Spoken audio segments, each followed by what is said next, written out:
कि अपनी रेटिंग के लिए उन्होंने क्या किया कि यहां पे एक शख्स ने कहा मीर जाफर मीर सादिक, उन्होंने उसको हीरो बना दिया और इतना हीरो बनाया, उसको इतना बार बार दिखाया, बार बार सुनाया कि हमारी नौजवान नस्ल ये समझ बैठी कि जो ये बंदा कह रहा है यही सही है।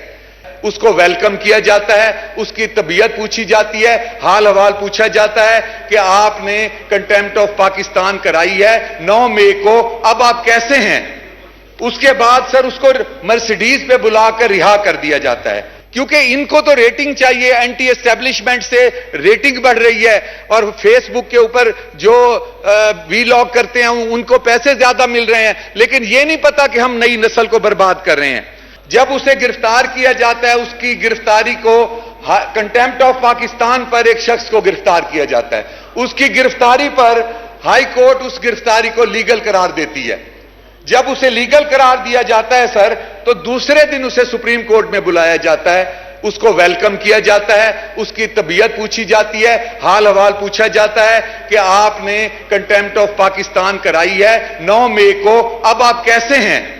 उसके बाद सर उसको मर्सिडीज पे बुलाकर रिहा कर दिया जाता है। अगर 9 रुकनी बेंच बनाना है, अगर फुल बेंच बनाना है, जरूर बनाएं सर, लेकिन अवाम के मसाइल पे बनाएं।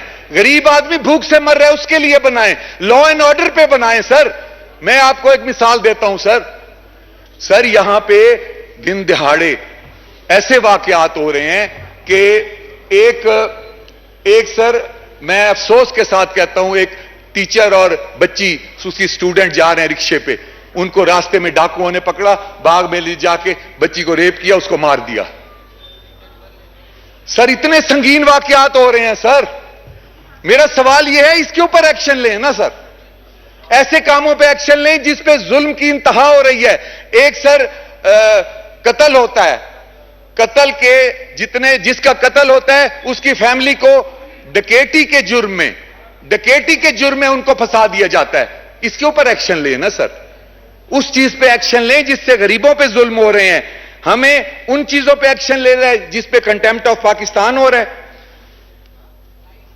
मेरा ये मुतालबा है कि अगर फुल कोर्ट बनाना है तो महंगाई के इश्यू पे बनाएं।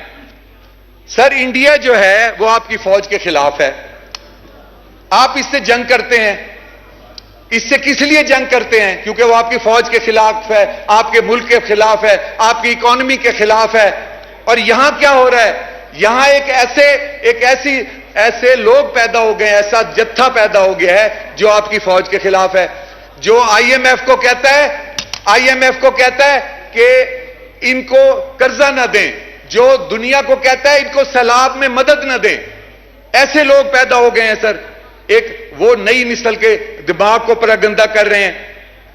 इनकी इस्लाह कैसे होगी सर, इनकी इस्लाह अगर फौजी अदालतें अगर इसकी इंसाफ और इस्लाह देना चाहते हैं तो मेरा ख्याल है हमें उन्हें इसके लिए इजाजत देनी चाहिए। 4 गुना बड़ा मुल्क है भारत सर, भारत 4 गुना बड़ा मुल्क है। उस 4 गुना बड़े मुल्क को अगर वो डरता है तो अल्लाह की मेहरबानी से आपकी आर्मी से डरता है, और जब वो आर्मी से डरता है सर, आपने देखा कि एक दिन 4 गुना बड़ा मुल्क का जहाज आता है पाकिस्तान में और उसको गिरा दिया जाता है, और भीख में उनको जो उनका पायलट था उनको भीख में दिया जाता है। हमने अपनी ग्रेटनेस शो की, उनको भीख में उसे दिया गया। सर हमने अपनी इखलाकियात दिखाई, रोज शहादतें दे रहे हैं सर। पेशावर वाला बच्चों की शहादतों का वाकया देख लें। मैं समझता हूं कि इन सब कुर्बानियों के बाद हम सबको यक ज़बान होके अपनी पाक फौज के साथ खड़े होना चाहिए। और मैं एक वाकया सुनाना चाहता हूं सर कि एक मैं ब्रिगेडियर साहब से मिला, उनकी 5 बेटियां हैं, मुझे बता रहे थे, हाजिर अभी इस वक्त वो नादरा में है, तो उन्होंने कहा मेरी 5 बेटियां हैं और 1 बेटा है, और वो जो मेरा 1 बेटा है वो इस वक्त नॉर्थ वजीरिस्तान में ड्यूटी दे रहा है। सर 5 बेटियों के बाद 1 बेटा नॉर्थ वजीरिस्तान में ड्यूटी दे रहा है। कहते हैं मेरे दोस्त हैं कि मैं अगर एक दिन में कहूं तो वो उन्हें पंजाब में भिजवा देंगे, लेकिन मैंने इसलिए नहीं कहा कि मेरा बेटा अगर इस मुल्क के लिए खड़ा है तो मुझे उस पर फख्र है। कहते हैं 2 दफा उसके ऊपर खुदकुश बमबार, खुदकुश हमले हो चुके हैं, और उन्होंने मुझे फोटो दिखाए कि वहां लाशें ही लाशें पड़ी थी और कुदरत ने उन्हें बचा लिया। तो तीसरा भी हमला हो सकता है सर, उसकी जान भी जा सकती है। जो लोग आपके लिए जाने दे रहे हैं, क्या जान देने से बढ़ के कुछ है? जाने दे रहे हैं खुदा के लिए, उन्हें और कुछ नहीं चाहिए, आपसे इज्जत चाहिए।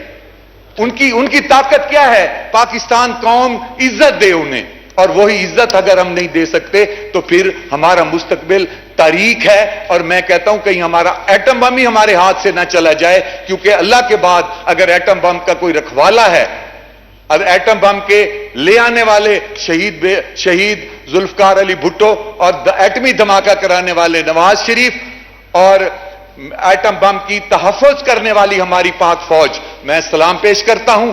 और अगर ये हालात ऐसे रहे तो कहीं हमारा एटम बम ही रोल बैक ना होने लग जाए। मैं समझता हूं कि ये इतना सेंसिटिव इशू है, इसके ऊपर अदलिया को इसके ऊपर इंटरफेयर नहीं करना चाहिए। जिस तरह असल में वो हमारे असम्बली में वो कर करके ना हर इदारे के ऊपर अब वो करने लगे हैं, तो मैं समझता हूं ये हमारे मुल्क के खिलाफ है। और जिन लोगों ने ये ट्रिजन किया है, जिन लोगों ने ये एटमी तनसीबात पे हमले किए हैं, मेरिट के ऊपर मैं ये भी मुतालबा करूंगा कोई बेगुनाह भी ना रगड़ा जाए, बेगुनाह भी ना रगड़ा जाए। मेरिट के ऊपर जिन्होंने ये काम किया है उनके ऊपर फौजी अदालतों में चलाए जाए मुकदमे। अगर आप ये नहीं करेंगे तो फिर एक बहुत बड़ा सैलाब आएगा जिसमें सारे फौज को शुरू हो जाएंगे। आपको सख्त सजाएं रखनी पड़ेंगी इस मुल्क की बका के लिए और एटम बम की बका के लिए। बहुत बहुत शुक्रिया। Thank you for giving me. Thank you dad साहब। ये पाक फौज जो है ये पाकिस्तान की फौज है और 25 करोड़ अवाम जो है अपनी फौज के पीछे खड़े हैं, आप फिक्र न करें।